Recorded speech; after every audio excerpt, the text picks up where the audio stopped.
before you buy a home computer. Electronic games being heralded by folks in the trade as this year's holiday bestseller. Children have skipped school or stolen money to play the games. I'll be looking at the electronic game craze. And at the end of the tape, I'll be back to tell you how to safeguard your computer.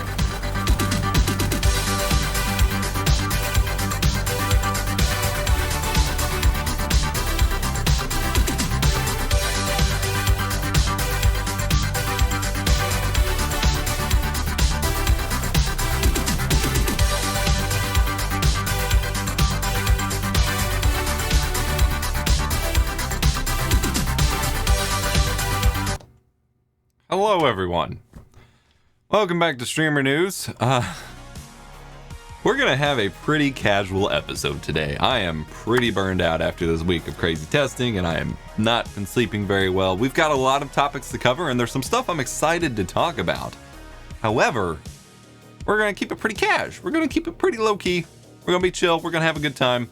Hope you're ready for some streamer news as always.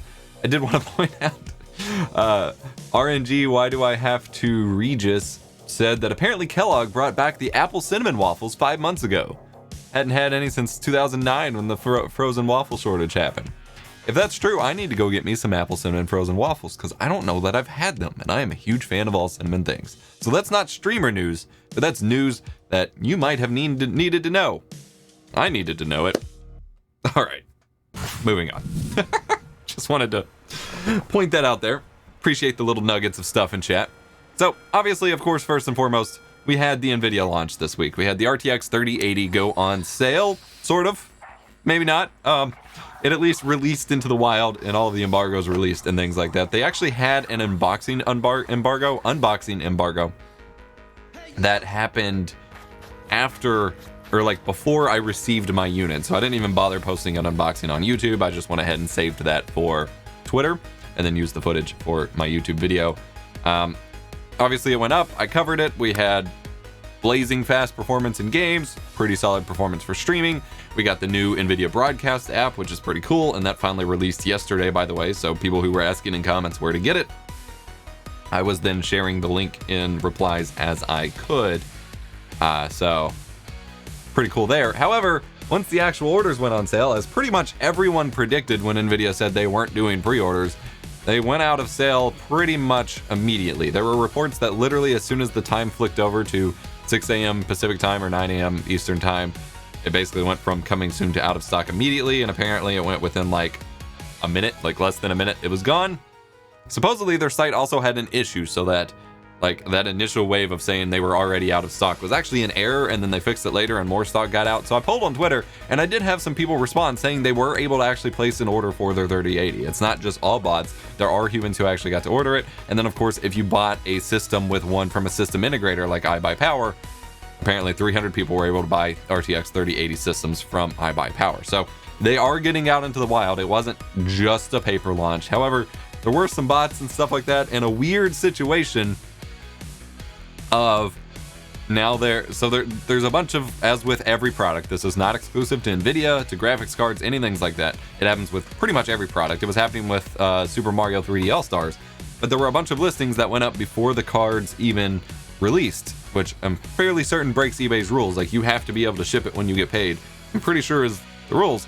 But a lot of listings went up, of course, charging like double the price and things like that. And apparently a bunch of people were making bots to basically counter scalp, in that they were bidding really high. Like one went up to like 10 grand and crazy things like that, and then never pay. However, unfortunately, knowing the way that online retailers work and that eBay probably works, I'm willing to bet all of those bots placing all of these fake bids are going to be removed before anything is ever done about these fake listings. And so that is pretty frustrating, because essentially those listings will stay, and actually I don't know who would possibly in the right mind, like there is no situation, like even if you were like a reviewer who didn't get the card and wanted to get it as quickly as possible, like there is no situation in which you should ever pay double the price for a product just to get it the week it comes out versus 3 weeks later.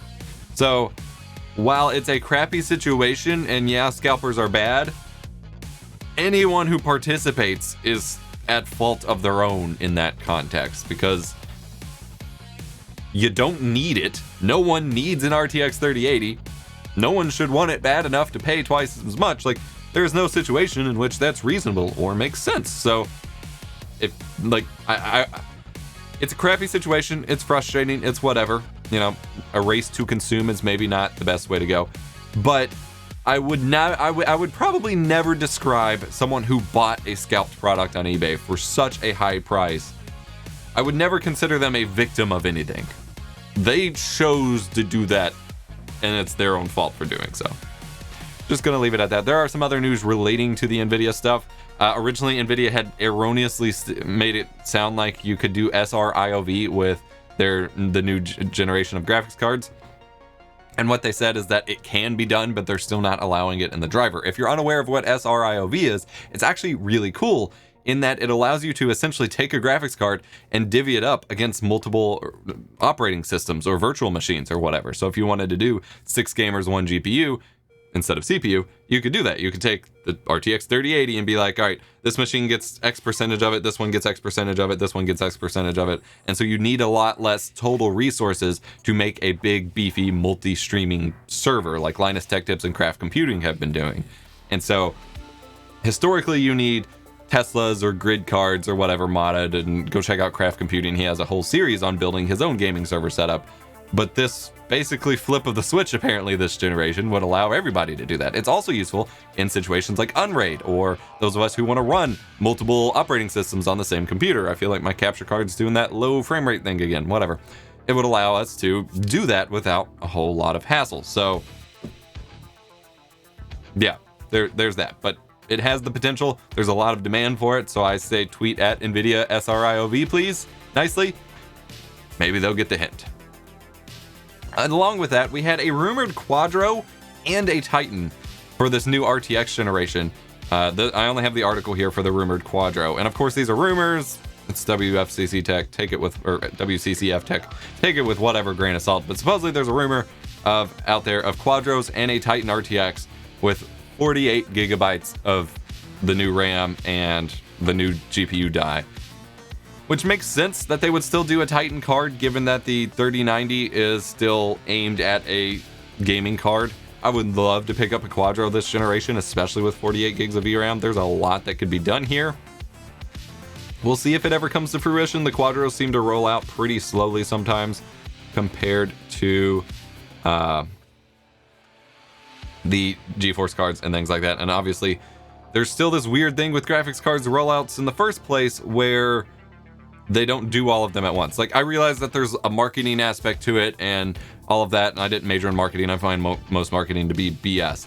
But what I would prefer is to just have a set release. Like, be like, this is our generation of graphics cards. Here's the 3060, the 3070, the 3070 Ti, the 3080, the 3090, you know, all the different ones they're gonna do so that you can choose from them. Not, here's 2 of them, we're gonna announce 3 more over the next 6 months. Like, that's just frustrating. So I don't know. We may see this at some point. The Quadro itself is supposed to be like $3,000, which is fairly expensive, but way cheaper than Quadros have been previously. So that would be pretty cool. If it ends up being the Titan that's $3,000, that's a little I mean, the Titan RTX now is $2,500, so it would be a little bit more, but I could see myself wanting one at some point. Plus, I tested out the Quadro 6,000 or 8,000. I don't remember which. I've had some B-roll of it, and that shroud is gorgeous.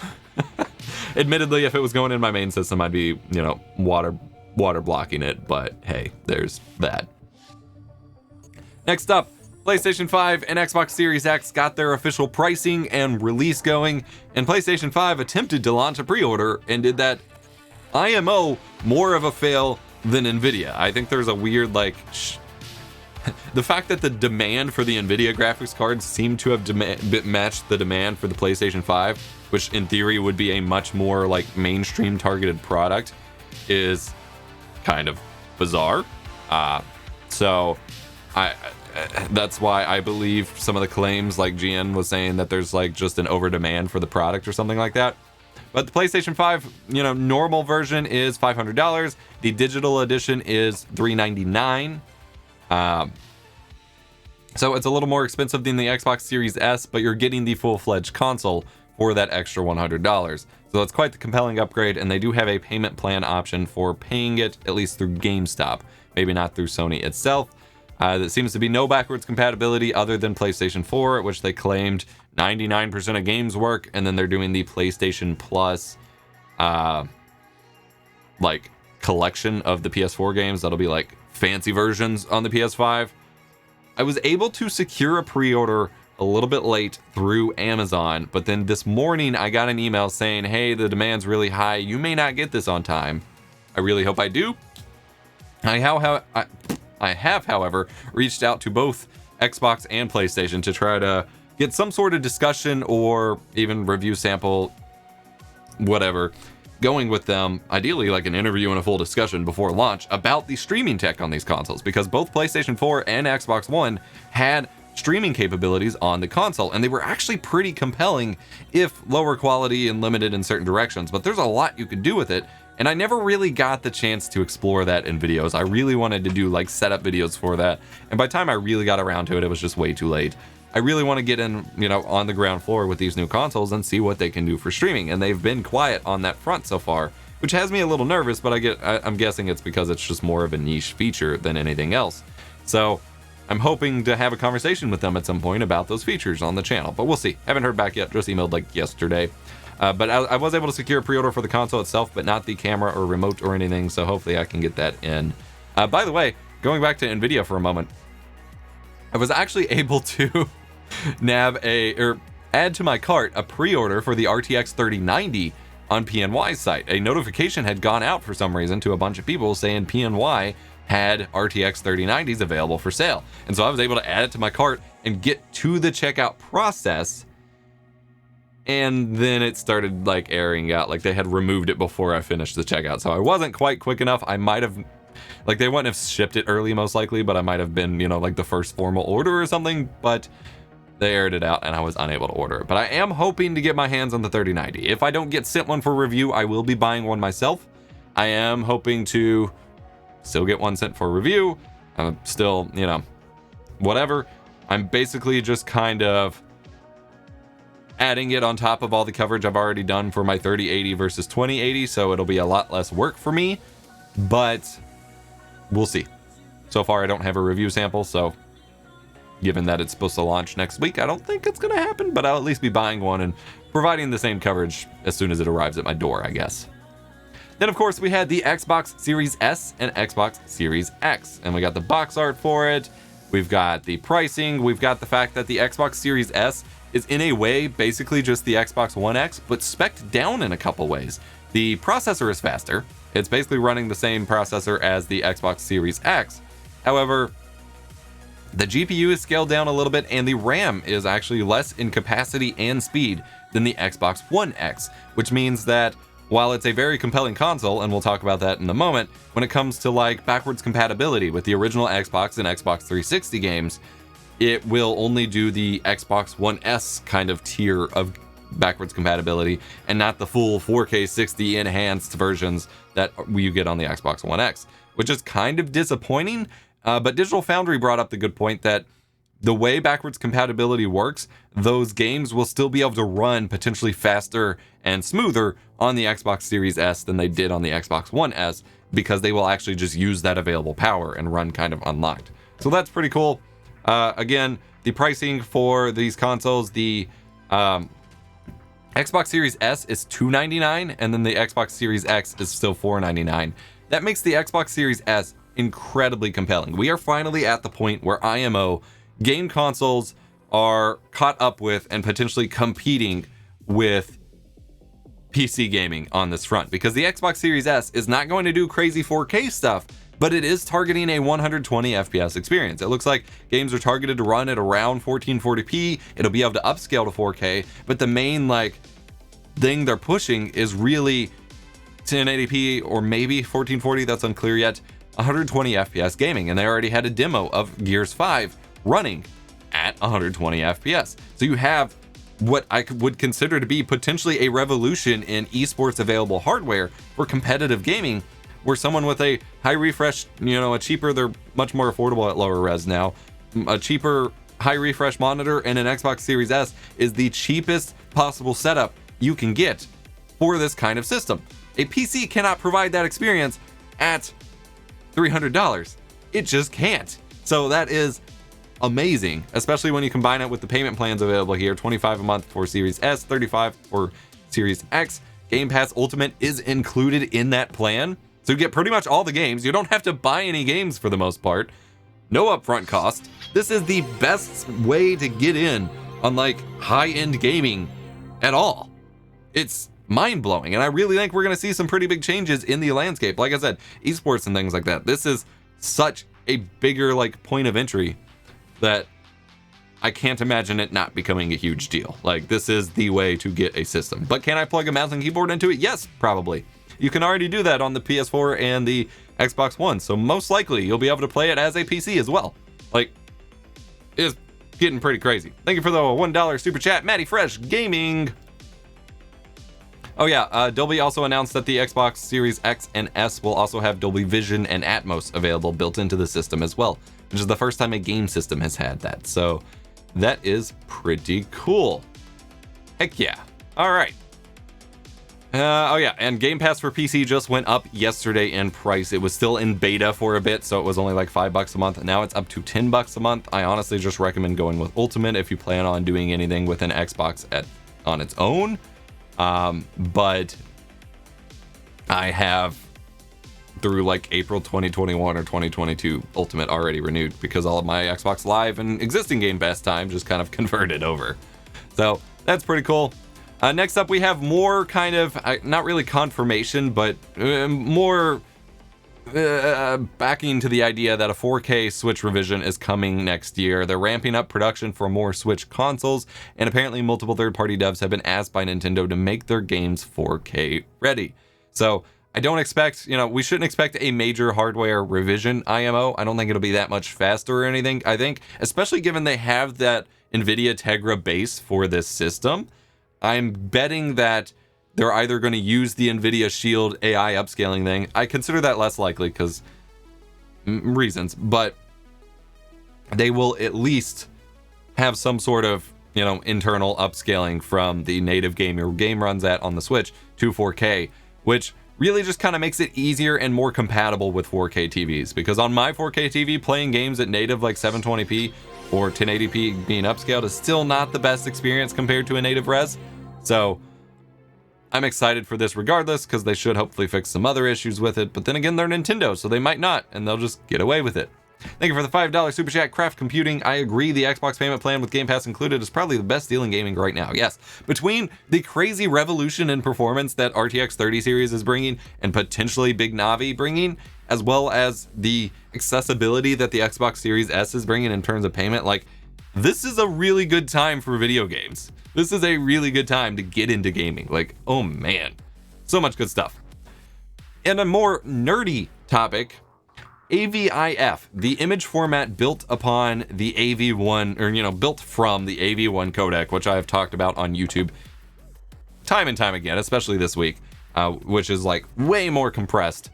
There is an image format being built from that, and it is pretty much ready to go on websites at this point. Firefox is getting support soon. Chrome on desktop already has it. It's coming to Android soon. Safari has not announced it, and they're usually slow to adapt to new image formats. However, Apple itself is supposedly part of AO Media for AV1 in the first place, so they might adapt it much more quicker. But this website has demos showing JPEG at like 6 times the size versus AVIF, and you probably can't see it in this preview. Like, this is way too small, and then it's compressed onto YouTube. But if you go check out this link in chat and check out the demo, seeing how much bigger JPEG is versus this, it's a significant improvement in file size and mostly looks just as good. You'll notice with JPEG, and I described this with my original AV1 versus NVIDIA talk back in my RTX 3080 review, traditional compression just kind of compresses everything evenly, and so you get blocking and pixelization and all of that. With AV1 and AVIF, it focuses on presenting a more clear, like, cleaner image, and so there'll be some smoothness where you might lose a little bit of detail, but you won't have a whole lot of blocking or pixelization or anything. And if you scroll down even more, you can get to the point where they have Yeah, right here. They squish down a JPEG as close to the AVIF file as they can, so you can see what JPEG compression really does at that size. So here's what the image should look like compressed for the web, and then here's JPEG trying to do that. And you just get, this looks like one of my games running on my old Hot Wheels Windows 98 computer when the graphics weren't loading right and all the colors were just in blocks and things like that. Like, it's hilarious. So I am super stoked for this. Again, go check out my RTX 3080 review or last Streamer News episode for my thoughts on AV1, as I think it's pretty revolutionary and I'm excited to see it also take off in the image format. And I believe we've gotten to the point where compressing to that image format is not super expensive either in terms of resources. And so maybe I'll do a dedicated video if there's enough interest on that as well, because I've not really talked about the image side of things a whole lot at all. Next up, Ninja has, unsurprisingly to most probably, signed an exclusive deal with Twitch. I'm not surprised overall because it seemed like that's where things were going, but I am surprised how many of these streamers that had exclusivity contracts, and especially with this big conversation this year about exclusivity for streaming, have all just went back to exclusivity on specific platforms instead of just being available everywhere, as seemingly a lot of us thought they might do. Now, he's probably, there's probably an upfront or either contractual overtime payment here. They're not releasing it like they did with Mixer. They just locked him down. For all we know, it could actually just be a traditional Twitch partner application, which has to be Twitch exclusive here. What I found interesting, I mean, obviously most of his viewers didn't go with him to Mixer, so this is kind of, his viewers' home and where he will get the most viewers, although YouTube did pretty well for him. But what I find interesting is that a quote from this article that Ninja gave was that Twitch has been supportive throughout this process and understanding of my overall career goals. That's really interesting because they spared no hesitation to start trash talking how Twitch doesn't listen and won't do what they want or support them in the way that they want the second that they left. Both him and his wife were just like all over how bad Twitch was and how much they didn't listen. So for them to come back and say, yeah, Twitch has been great, either Twitch really has had a change of heart, which admittedly, if someone buys out your top streamer and then they're coming back, you're going to want to at least cater to them, if not the entire platform. So either they've had a change of heart on a macro or micro level, or that's just PR talk because he's coming back with exclusivity and you can't really trash talk them for that. But I found it kind of amusing regardless. Next up in gaming news, Retrobit has a new collector's edition of Sega Genesis game re-releases. I know these are a little controversial, but as long as they're not too absurd, I actually like them because unless you purely are just interested in the game, which is fine if you are, that's reasonable and normal. These collector's editions are a much better way to get a fancy version of the game that you love compared to trying to buy a new in-box original copy and stuff. And as someone who doesn't have a whole lot of attachment to original new in-box games for most older systems, this is a cool way to experience some games. So these are the Toaplan, I'm probably saying that wrong, I have never heard it said out loud, I guess. Shoot 'em ups collector set. So you got Truxian, Hellfire, Fireshark, Zero Wind, and if you buy all four, you get this nice little box. I will have Castlemania's link to the sale in the description below. They have them available individually, so if you have a favorite shoot 'em up, you can just get that one. They're a little pricey on their own compared to all four IMO, but you can pick them up. Original Sega Genesis style case, pretty much. And you get some stickers, certificate of authenticity, and you get to play the games. I am excited for this. I'm always excited for some of these kind of re-releases in 2020 or just new games for old systems in 2020. So I'll probably be grabbing one if I can. Stoked for it. Go check it out if you're interested in that. Circling back to Twitch, of course, they put up a blog post about a new esports investment they're working on. They stated that they're still investing heavily into Twitch Rivals, their tournament system for esports and things like that. And earlier in the year, they launched the eSports directory, which is just an easier way to find all the current, live esports content on Twitch at the same time.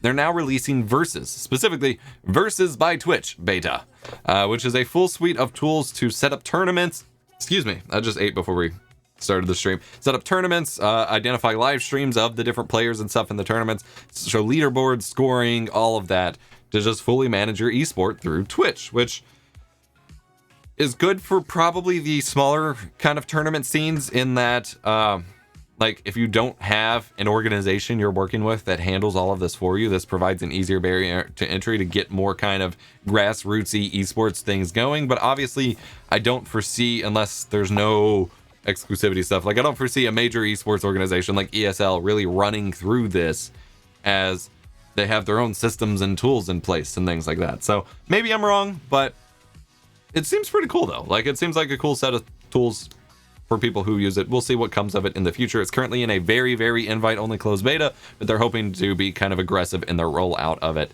moving forward. We've talked about this many times on Streamer News, but NVIDIA has officially acquired ARM now. Like, there was rumors for a very long time. They've officially acquired ARM and are going to be doing quite a lot with it, but they'll be leaving it alone as well. So it was about $40 billion.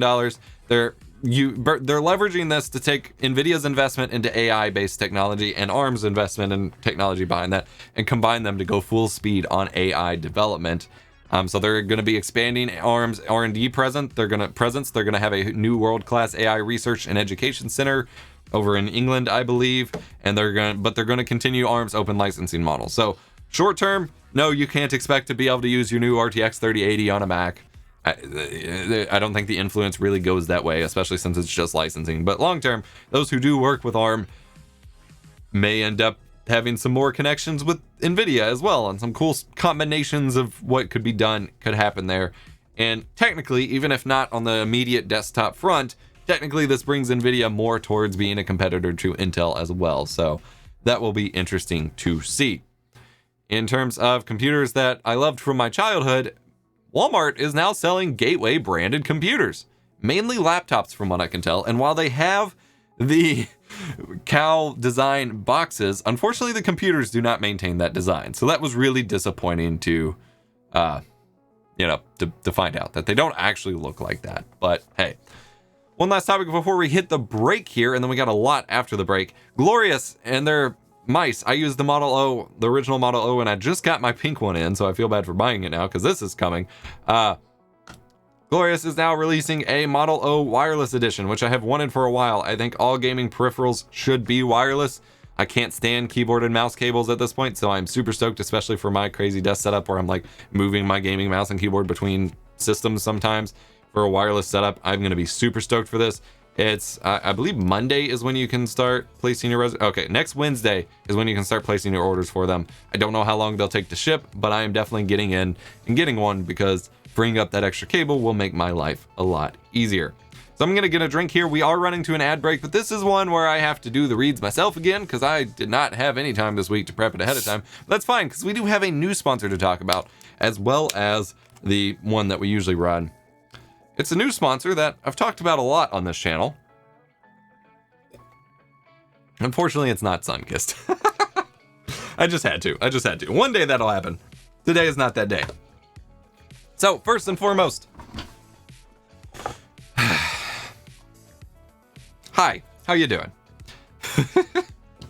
I've been partnering with a new video site and talking about it all week, and it's been proposed a couple times, and we'll be potentially making a dedicated video on it. But I have partnered with a website called Nebula, which is run by a bunch of other creators, including Low Spec Gamer. Pretty cool. I get to work with him a lot more closely now. But it allows me and our fellow creators, there's a bunch of us on the site, to do a lot of things and experiment with new formats that YouTube does not allow us to do. And specifically relevant to this show, since I started Streamer News last year, I've had a lot of people ask me about turning it into a podcast format. I've had a few different podcast attempts, and I've always had crazy issues with the hosting for it, and they end up getting taken down over time, and that's been pretty frustrating. And so I've been getting ready to try my hand at another podcast format show. On top of getting Streamer News podcastified, I'm actually doing a new format, which is something that I've wanted to do for a while, and I've kind of been workshopping for the past year. But it doesn't really work well on YouTube. Like long 1 hour podcast as a video doesn't really perform very well on YouTube, and a lot of people have found that it hurts their channel and the rest of their videos. So I'll actually be doing my dream podcast over on Nebula. Now you'll be able to find it elsewhere as well, but it's Nebula that's making it possible, and that's where it will be launching and available first. I partnered with a bunch of my creative friends, like I said, to build this platform where we don't have to worry about demonetization or algorithm affecting our next video from one to the other or things like that. And it'll have all of my normal content you know and love, ad-free, as well as my new podcast and other content that we're going to be experimenting on. They do a lot of Nebula originals where they do crazy collaborative stuff. And actually, if I switch over here, I'm going to have to drag this over. Hold on. I was not prepared for this. There we go. If you switch over here, you can see here there's a lot of originals and content here. Here you have Alex Goes Bananas, where Alex Ritchie reacts to the pop culture that I grew up with and makes me feel really old. Has Patrick H. Willems and a bunch of other creators in that.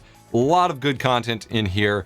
There's also other podcasts from other creators. So Low Spec Gamer already has his Genesis podcast interviewing a bunch of creators going. You can see here, I'm a featured creator now. Yay! Got Legal Eagle, Thomas Frank, all sorts of good content on here. However, it doesn't stop there, because while Nebula was getting built up and growing, the website Curiosity Stream, which has thousands of titles for documentaries and educational videos, saw what we were doing and wanted to further support tech education. Well, not tech education, but just education, tech included, and other channels, and wanted to kind of give that an extra boost. So now you can sign up for both Curiosity Stream and Nebula. Nebula will be included in your Curiosity Stream subscription for free as long as you are subscribed to Curiosity Stream, and they're running a discount for 26% off. So unlike previous sites where you could support me and things like that over time, this is under $15 per year. A year of content, both directly supporting me in the best way possible and other education creators. You get access to all of their content, as well as the bajillion of educational titles over here on Curiosity Stream. I am like blown away. I've been digging into these for the past few weeks now.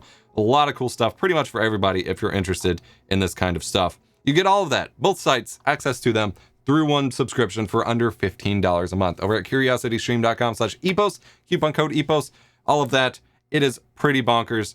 And yeah, go check it out. This is currently the best way you can support me, and I will have original content on there coming soon, and they are who's going to be making my upcoming podcasts possible and the like. So thank you so much.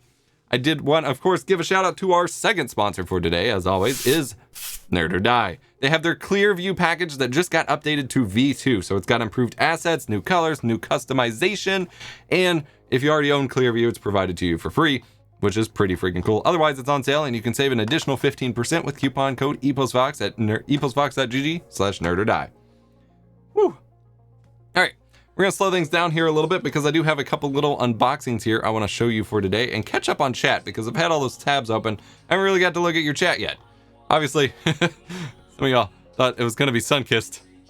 I'm getting there. I'm working on it. I'm just gonna keep planting these seeds and hope that someone over there at Dr. Pepper Snapple Sunkissed will notice. The Nebula link is in the video description. It's literally the first sponsored spot listed. I will double check that right now. Yeah, it's literally the very first line of text in the video description. Yeah, I was gonna say, unfortunately, Sunkissed Soda specifically does not really have a brand presence on social media, so I can't even be like, everybody tag at Sunkissed Soda, which is not at Sunkissed, by the way. That's the actual orange juice company or lemonade company. But the actual soda brand does not really have a social media presence, so tagging them doesn't really do anything because I don't think any of them will see it. But someone at that company should eventually notice me, senpai. So we have a couple quick unboxings I want to run through today before we get to the rest of the topics. This section of the show is always dedicated to stuff that kind of shows the cool stuff that I'm digging into day in and day out, as well as upcoming content for the channel that you may want to catch. So first is more of a fun thing. This is Retro Game Treasure. You can see here I have a couple boxes pretty much everywhere. I've been unboxing these on the channel for a while. This is not sponsored or anything. I've paid for these myself, but this is a video game subscription service where you can just get you can pick out and cater what games you already have, what systems you want to collect for, whether you want, imports or not. I just have it set to everything so I can get a little sample and trade stuff for my collection and things like that. But yeah, this is Retro Game Treasure for this month. I think this is the last of my original subs, so we'll see what all we get in here. Usually, yep, we start out with the Japanese game I'm probably not familiar with. It actually looks really familiar. It almost looks Final Fantasy-y, but it's produced by Windforce and Koei. Kind of like a Samurai's game. Of course, I don't actually read Japanese, so I'm not exactly sure of the title right now, but this is for the PSP. It's from one of the greatest hits collections for the PSP, so it's PSP the best. If anyone actually knows what it looks like, a Samurai's game almost, but it the combat featured in the pictures is more like one-on-one instead of a mass samurais, or not samurais, warriors style game. But it's the same company and developers as the Warriors game, so it looks pretty cool. If anyone knows what it is, sound off in chat. I will have checked that out. We got Borderlands 2 for the PS3. This is sealed. I usually get like one sealed previous generation game. Pretty cool. I don't actually have this on PS2. I don't know that I'll, or PS3. I don't know that I'll necessarily. Oh, that is just Samurai Warriors? Okay, perfect. I was not wrong. I don't know that I'll play it on PS3, but good trade fodder at least. And then lastly, we have here You Got Treasure. We've got a ridiculously good game that I don't know that I owned physically. We got KOTOR on the Xbox, Knights of the Old Republic. Heck yeah. Like I said, I've played this and it's wonderful. I don't know that I've ever actually owned it on Xbox, like physically. I had the disc at one point. I don't think I had a case for it. And it is in immaculate condition. It's got some micro scratches and a little bit of dust, but otherwise looks wonderful. No manual, but that's fine. I don't usually need the manuals, so. And it's not a greatest hits or anything like that, just the normal game. Supports 480p. Cool.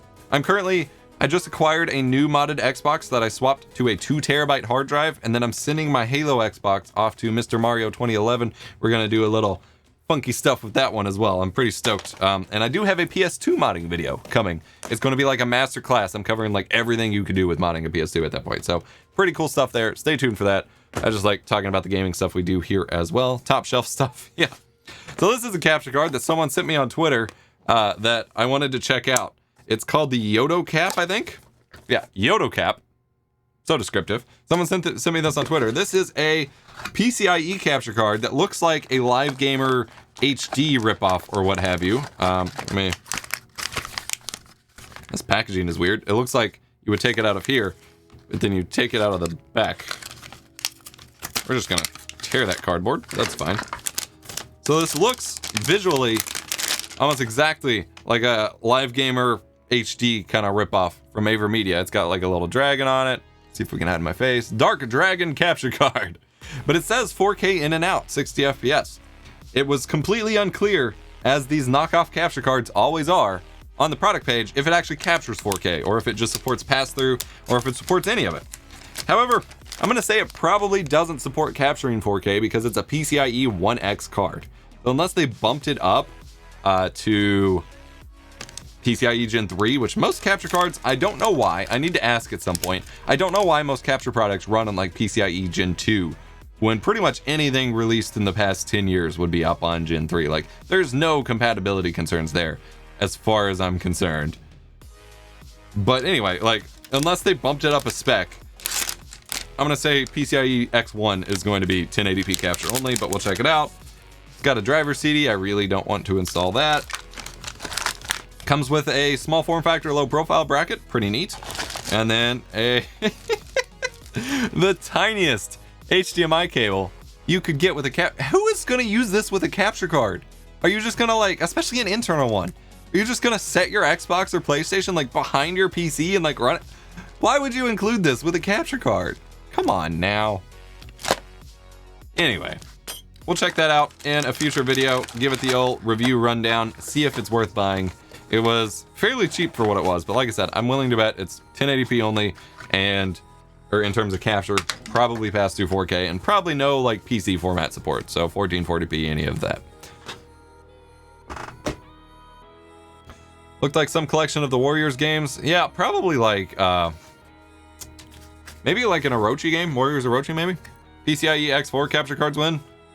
PCIe 4 X4 capture cards win. Yeah, no, that'll be a while. Lastly, for the unboxings here, we have a PCIe X8 slot. This is a Synology card to add into one of my Synology NAS boxes. This is their E10 M20. This allows you to get 10 gigabit networking and M.2 NVMe cache in your Synology NAS. Now, I've made quite a few videos about Synology NAS boxes in the past, and one of the major limitations that I've run into, which QNAP already had an alternative for, was I could either get 10 gig networking or M.2 NVMe cache, and it didn't make sense to me to have a 1 gigabit NAS with NVMe cache, because it's never going to need that cache in order to like perform well over 1 gigabit. But you either had fast networking or the cache that would assist the fast networking, not both. Well, this lets you do both. I'm gonna open it up here. Fairly straightforward. Now, some people were asking if this could be used in a PC. I doubt it. I could throw it in my test bench and see what happens. Like, arguably, especially like in Linux or something, maybe it is just the NIC and then a M.2 interface, so theoretically, like, it could be fine. So this could be a combo way for you if you have a full X8 slot. It's not an X4, it's an X8. Then you could get NVMe storage and 10 gig networking for the cost of one slot, but it's specifically designed for the Synology NAS, of course.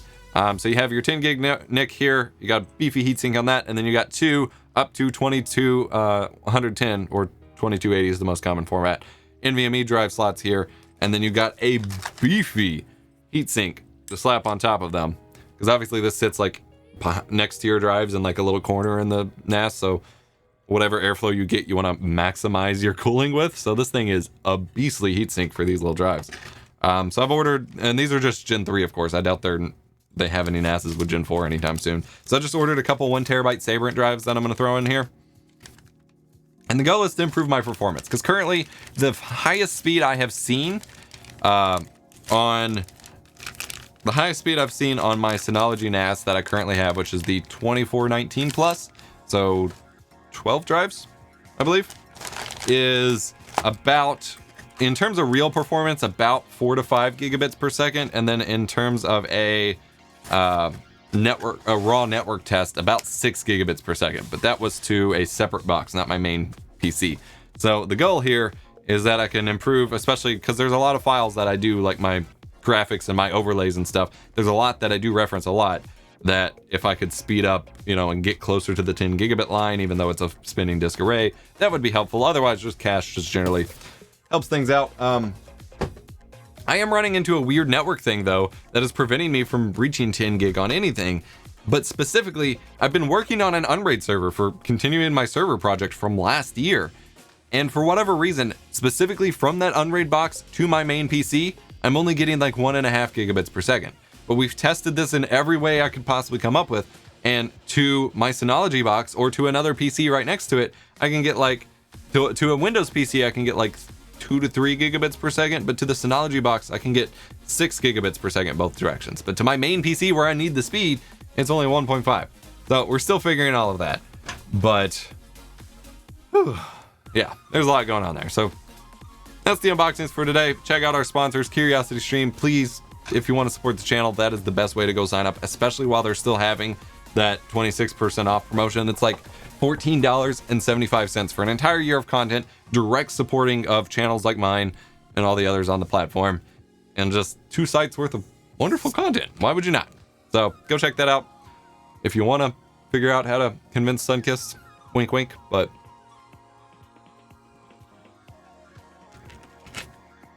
all right, let's jump back into the topics, shall we? Get this stream a-rolling. So, I covered a couple weeks ago the OBS Studio Update 26 Release Candidate 1. Well, they have released Release Candidate 2. Release Candidate 2. That's hard to say. And yes, I know it's candidate and not client, whatever. They fixed some issues. One of the notable things is that they actually changed the default back from sRGB to Rec 709 because there were some incompatibility issues with streaming to YouTube with sRGB. They're still working on that. And also the StreamFX plugin was having some compatibility issues with the sRGB as well, thinking that it was like full 444 RGB and then the color space wasn't right. And so Zamar's working on that for his plugin, and then they're working on fixing it for OBS. So hopefully by the end, it'll be fine. This will tie into OBS in a moment, but EVGA actually, what the heck is this? I don't want that. EVGA announced their first capture card. Now, it's highly unlikely they made it themselves. These are always licensed or ODM'd from someone else, and I will be doing my relative best to figure out who it is in this case. Excuse me, Jesus. EVGA but has announced their first capture card. It is the XR1, and you can see here it has RGB lighting on the top. It has a button, well, it's not really a button. It's a dial to adjust your microphone volume, as it does have a mic input.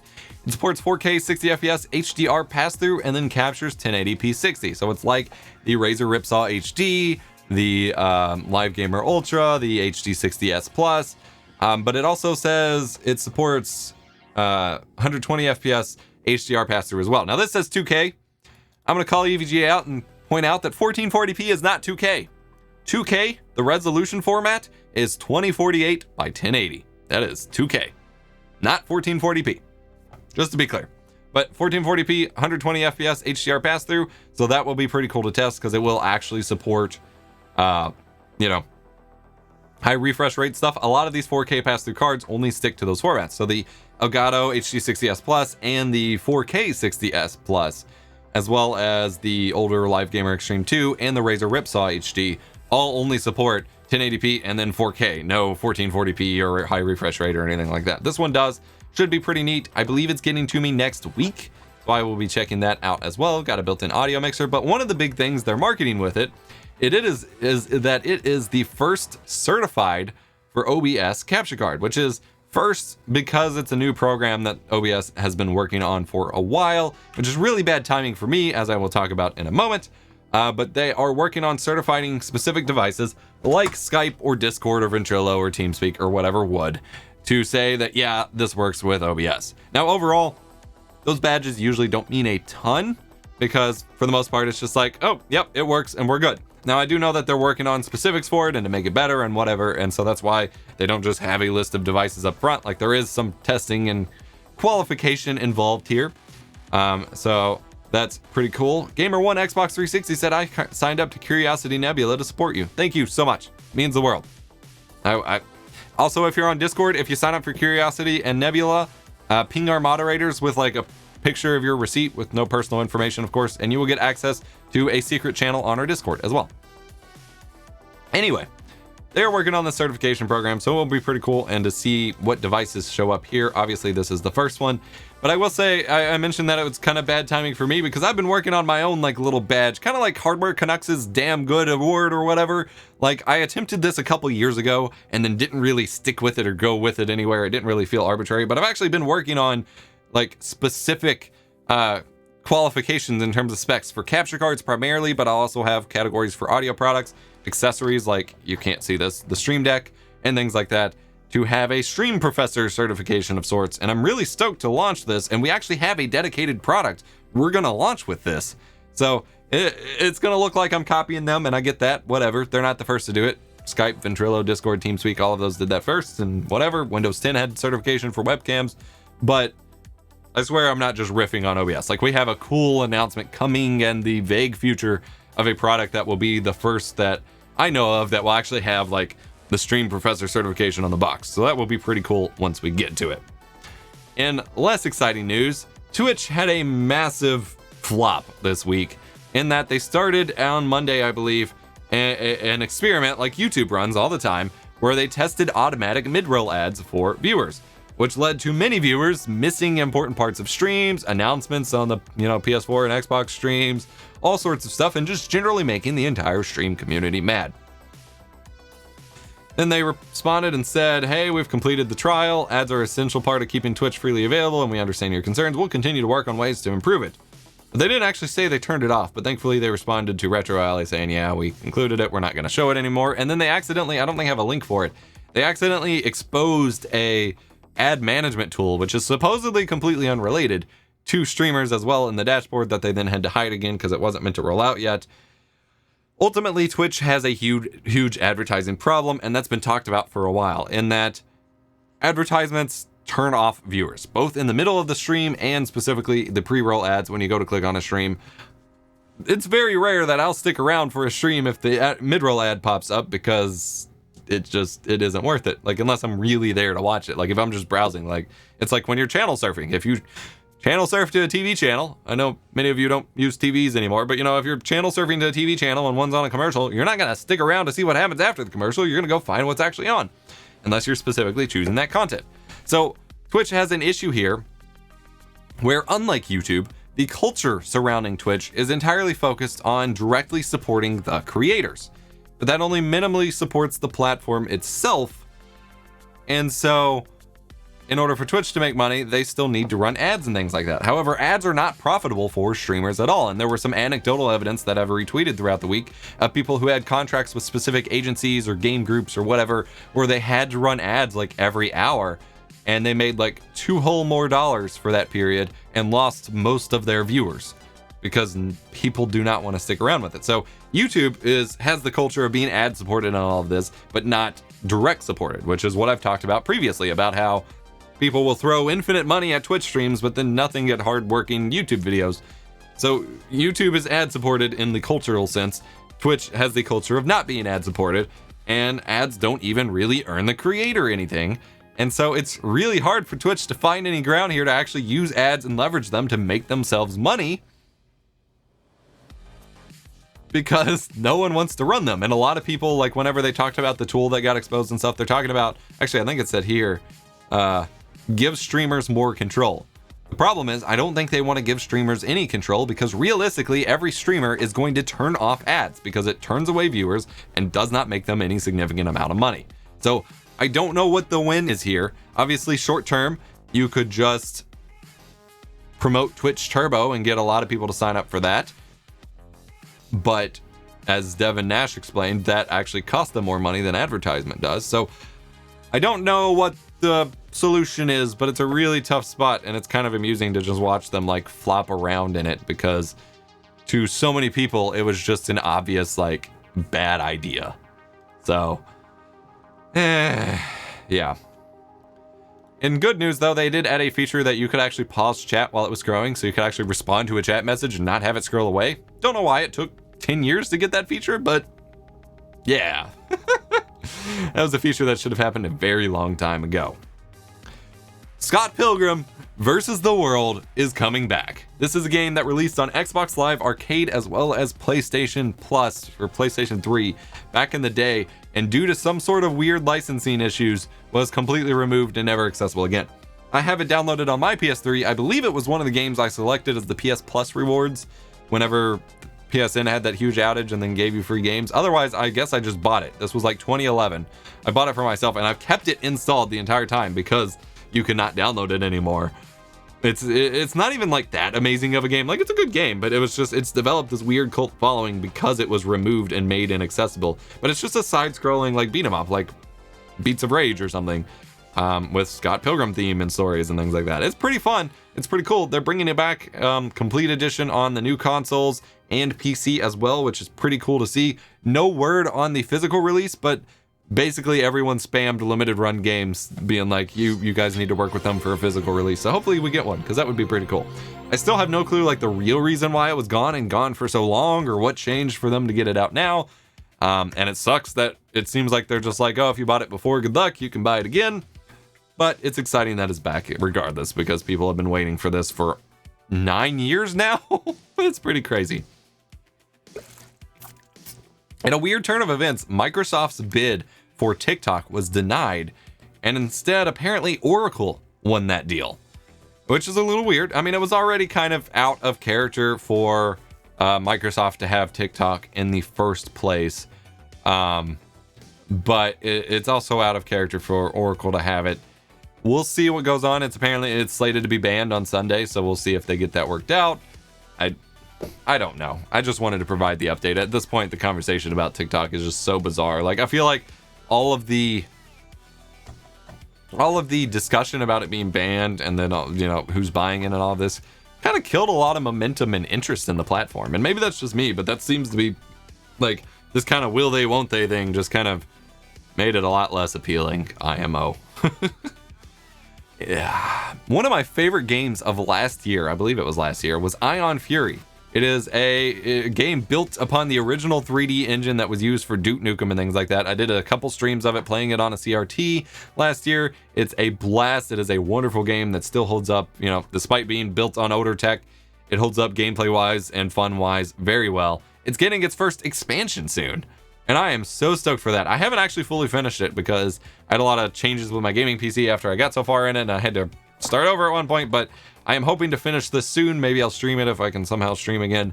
But I am super stoked to see that there is an expansion for it, because it was a lot of fun and I want to see that game get a lot more support. I actually have a physical edition of it up back there on top of that game shelf because I enjoyed the game so much. And it has a quote from Total Biscuit on the back that he gave before he passed.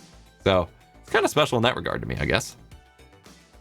Facebook did two things. First and foremost, they shut down music streams, or at least the rumor was it seemed like they were shutting down like 24/7 music streams and things like that on their platform, and then immediately turned around, which is clear like that was on purpose to get this licensing approved.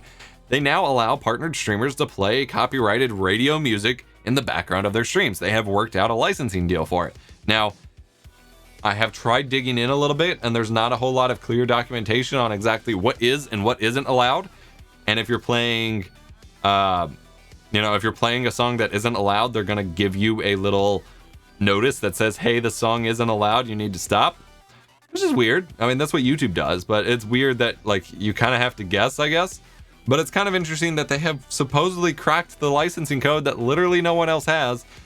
And I'm willing to bet, I could be totally wrong on this, and I get that. And so I'm not, like, staking my reputation on this. But I am willing to bet that Facebook has cracked this purely through money. I don't think they've negotiated anything like special or unique from everybody else. I think purely they're probably paying out the ass to make this happen, to get themselves an advantage as a streaming platform over everyone else. They have been struggling time and time again to get streamers actually streaming on their platform and supporting it. Because it's Facebook, because of many reasons, it hasn't been working out other than in certain communities. Like, I think in, like, Brazil, it's really popular. But in the States and stuff, it's not been the most popular streaming platform. I'm willing to bet that they just found a way to compromise with the various record labels and be like, we will pay you for this, and are just operating it basically at a loss to try to build a long-term investment of getting streamers over. So we'll see if it pays off. We'll see if I was remotely right. But given how Facebook works, I'm willing to bet that they just threw money at this. So this only works on live streams and when it's not the primary focus of the stream. So that's how they were able to, or the reasoning of shutting down music streams was the stream can't just be playing music. That can't be the focus. It has to be playing the game and playing in the background. And it applies to both the stream itself and the VOD of that live stream, but not edited and uploaded VOD content. So you can't make a montage with the radio song and upload it, only the live streams. And I believe that has to do, I've been learning recently, as live streaming's kind of been treating like a restaurant or a bar in that it's a place of gathering versus a point of content. I don't necessarily even agree with that categorization, but it's interesting to see it kind of go that way. Thank you for the super chat, Como Investier. Much appreciated. Moving along here, I am super stoked for this, even though I'll probably never even come close to one in real life. A company has been spending a few years working on a new actual large format, not just full frame, but actual large format cinema camera for digital instead of film that is aimed at the IMAX and big screen experience. So not just movie theater, but like actual big screen experience. This is the 9x7 motion camera. And it shoots at 9-point-something K by 7K resolution in 4x3, where you can actually scale down or crop in to 8K. And it's a tiny little body. Supposedly it's 65 megapixels, which usually cinema cameras are a lower megapixel count, but whatever. It's so ridiculous. It's probably going to cost $1 bajillion. The weird thing here is, though, the recording format for the raw codec for it is 8 gigabytes per second. Not gigabits even, 8 gigabytes per second. So you have here a breakdown of what even the Ursa Mini Pro 12K shoots at. Like, 1 gigabit per second is pretty high for a cinema raw codec. This is 8 to up to 10 gigabytes per second, and they apparently have record modules that can actually handle this. I don't know what storage they use for this. It would have to be a pretty beefy RAID array of NVMe drives, of PCIe Gen 4 NVMe drives. Like my I have an 8 terabyte, 4x2 terabyte PCIe Gen 4 RAID array, and that thing can hit this, but sustainably, not realistically, although I don't really have a workload that runs it quite that fast. But that's insane. Like, that's the most absurd bitrate I've ever heard of for a RAW format. RAW doesn't need as much bitrate as like ProRes or whatever. So I'm curious to see what comes of this. I would be beyond overjoyed. Of course, I would need to figure out a way to source the lenses for it, but I would be beyond overjoyed to get to play around with this in a lens kit one day. But it'll be interesting to see what movies we use. And look at the tiny size of it. It's so ridiculous. It's literally just like a sensor with some connectors to go out to the recording module. That's just insane. I don't know. Apparently the color science is supposed to be really good. I want to download some of the sample files, which obviously would be absurd to actually download it given that it's 8 gigabytes per second. But I want to download some sample files and see if, assuming Resolve could support them, and check it out. It looks like it'll cost 143,000 US dollars, which is competitive with Red, so could be interesting for some. I don't know. Like I said, I would love to play around with one, but realistically, people in my like tier of production will never. I've got my Ursa back there, but that's way different scales. Next up, we had an announcement that IKEA is partnering with ASUS Republic of Gamers to create affordable gaming furniture, which really doesn't give me a lot of confidence in what they come up with, to be honest, especially after the Logitech Herman Miller crossover thing, where it was just a more expensive M-body, and then they had a new one coming soon, which I may actually get to review now, which will be interesting. It looks like it's just going to be chairs and desks that are branded, probably already existing models.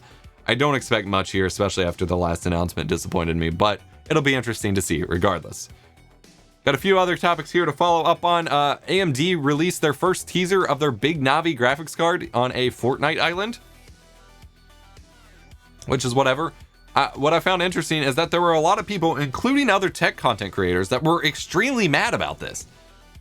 And I can't really imagine why. Like, yes, AMD has a lot of hype going for them and they need to like get that out there, but this is like plenty of companies do things like this and it's never usually a problem, and it's not like it's real information. It's not limiting real information to those who play Fortnite. Like, this is just a goofy little integration that then they'll release later, and it doesn't actually reveal any information, so it doesn't need to actually like, you know, break standards. What I do find interesting is they include a USB Type-C port for that virtual link, which NVIDIA just removed. And in fact, this entire card looks like a riff on the TIMECODES RTX 20 series graphics cards. Like, the design language is almost identical, it looks very similar, and then they have a USB Type-C port. NVIDIA seems to think that port is dead. I mourned the loss of it in my RTX 3080 review. AMD is like, hey, remember the USB-C on the graphics card, guys? So we'll see if anything actually goes with that, but a lot of people are really mad for this, and I just can't imagine why you would spend your energy being mad at this.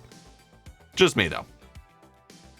Next up, EA is actually renaming their Origin app, or completely replacing the app altogether with the EA desktop app. And that's really interesting, as they've been moving to include EA Play and Play Pro and whatever with the Xbox subscription service, and they've been moving their games over to Steam. I think they're actually trying to lean more into that subscription service, format of distribution, and just going back to using Steam as a storefront for it now, which is exciting as someone who really doesn't like Origin, but interesting as a development regardless, I guess. I mentioned this in my RTX 3080 review, but Acer has revealed their first HDMI 2.1 4K 144 Hz monitor. I've been saying since I've basically been saying since last year, and heavily was confused by it at CES, that you should not be buying a 4K high refresh rate monitor or an 8K monitor or TV at this point in time without HDMI 2.1. It doesn't make sense. You're going to run into compatibility issues with capture cards and things like that once they actually come out. We saw everyone run into this before when they got their 4K or 1440p 144 Hz monitors. They didn't have HDMI 2.0, and they're like, what do you mean I can't use it with a capture card without display cloning? You should wait. This is one such option that's finally becoming available, so I am excited for that. Next up, Sony revealed their A7c, and Gerald Undone has a great video on it. This is their smallest full-frame camera. It's basically an A7 III with some slight tweaks. What's exciting here is that we had used to with tech, you know, we made something and then we made it smaller, and then we made it smaller, and then we were able to do more with it because we made it smaller. With these cameras, that seemed to have stopped happening. Like, they just kept making upgraded models without finding ways to make it smaller and more efficient, and that seems to be happening here with the A7C. It's not really something I want to pick up, but pretty cool regardless, as someone who started with Canon but is now a heavy Sony user, as I'm looking at A6400s here. A7S II is my main webcam. I've got an A5100 as my workbench overhead cam. So Sony's doing some pretty cool stuff. Due to all of the Tencent banning and things like that, Activision is actually trying to develop their own Call of Duty Warzone for mobile. Call of Duty Mobile is actually my favorite mobile game pretty much of all time, and it really goes back to the classic Call of Duty experience, which is why I love it so much. So I'm excited to see what they do with this, but Tencent's kind of been the only one making these fun shooters for mobile, so we'll see if they actually hold up to the quality of Tencent's games, because so far no one else is doing it, I guess. All right. We got some actual official. Well, first, wrong order of things. Corsair announced some new 4000 series cases. They honestly look kind of meh to me, but people were excited for them, so whatever. But they look fairly plain. It's a black box with tempered glass on the sides and a solid front. But they appear to be smaller and kind of oriented at smaller builds, so pretty cool there, but whatever. Not super exciting for me. We finally got actual official specs on the GoPro Hero 9 Black. I reported on this last show, and apparently that was still not finalized details and not entirely correct. So it will do 5K video, not 6K.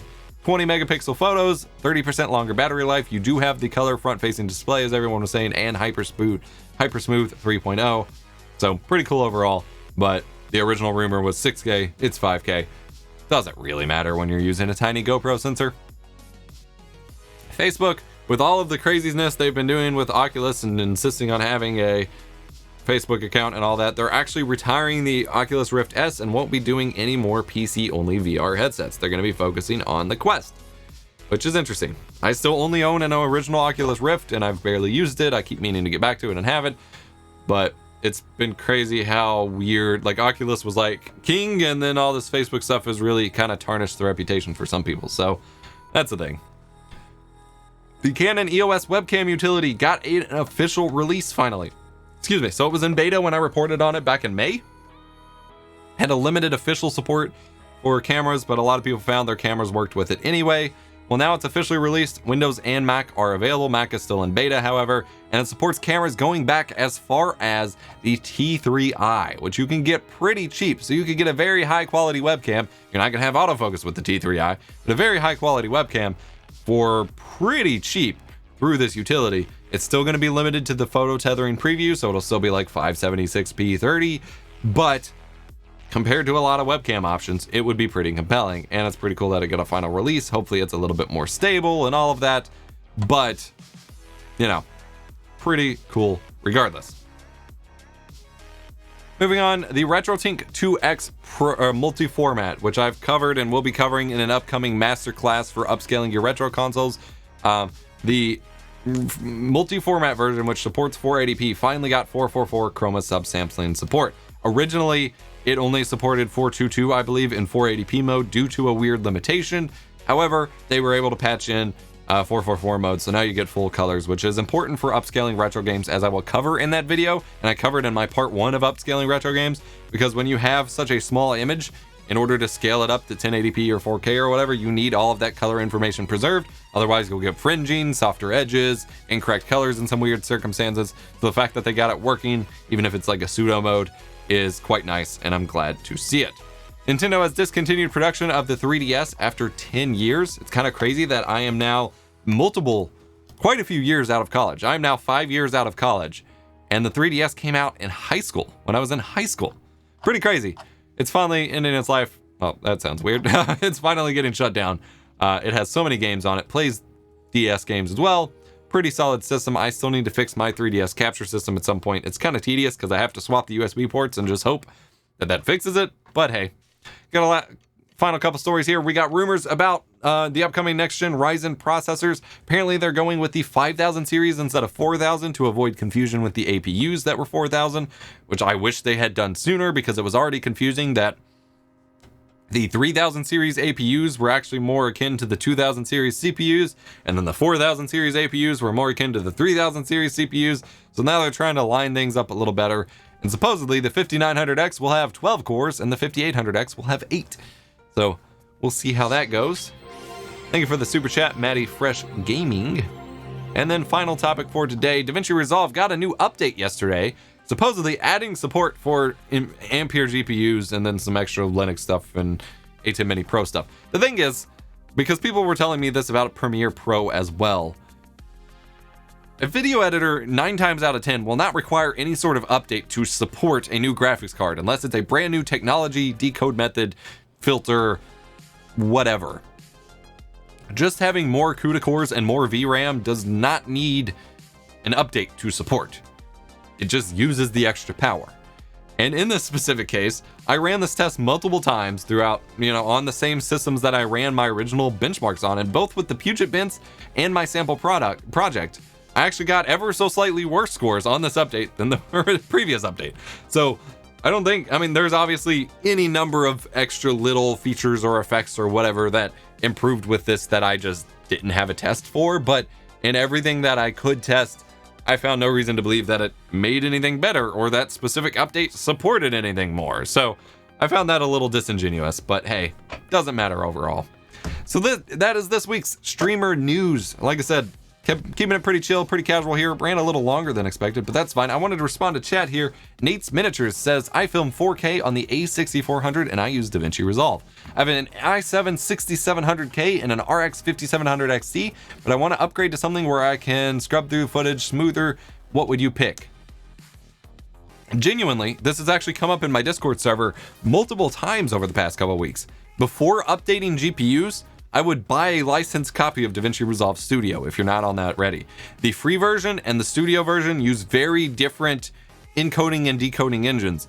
And so as long as you have a modern, like, high power graphics card, which you do, you will have a much smoother experience, like an improved experience by upgrading to studio than you will GPU. Your GPU will not really provide you a better experience on the free version of DaVinci Resolve because it's still limited in the same way. And so you'll probably invest your money in a graphics card and then wind up being disappointed that you're not actually getting any smoother of an experience. Whereas just buying DaVinci Resolve Studio for $300 is going to get you a way better experience. So 9 times out of 10, I always suggest upgrading to Resolve Studio before you buy any more hardware because you probably don't need it, especially on a newer modern car like the 5700 XT. I know they perform worse than NVIDIA cards and whatever, but that would be my recommendation. And I will hopefully at some point have a Resolve free versus Studio kind of benchmark thing. The problem with it is that you have to completely uninstall and then reinstall the software to go back and forth. So I have to be very deliberate in the way that I do it, and I can't use Puget Bench on Resolve free, I don't think. Pretty sure. So it'll be a while before I get there, but I do want to show that off because it's a long and technical explanation as to why, but the experiences for GPU-based stuff are very different. Hope you enjoyed this week's episode of Streamer News. Thank you so much for watching and hanging out with me. Thank you so much for the support on the coverage for NVIDIA stuff this week. Go also check out our Monday video for our sponsor, Rainway. That was pretty cool. Go check out Curiosity Stream and Nebula. Go sign up, please, please, please. And do ping our mods on Discord when you have, so you can get access to a secret chat on Discord as well. I'm EposVox, your stream professor. Have a great weekend, everybody. I'm going to go disconnect for a few days and just not do anything, really. I'm actually, well, that's not true. I'm going to play games on my RTX 3080 and try to get a nab sale of a 3090 if I can. Talk to y'all later. Whew.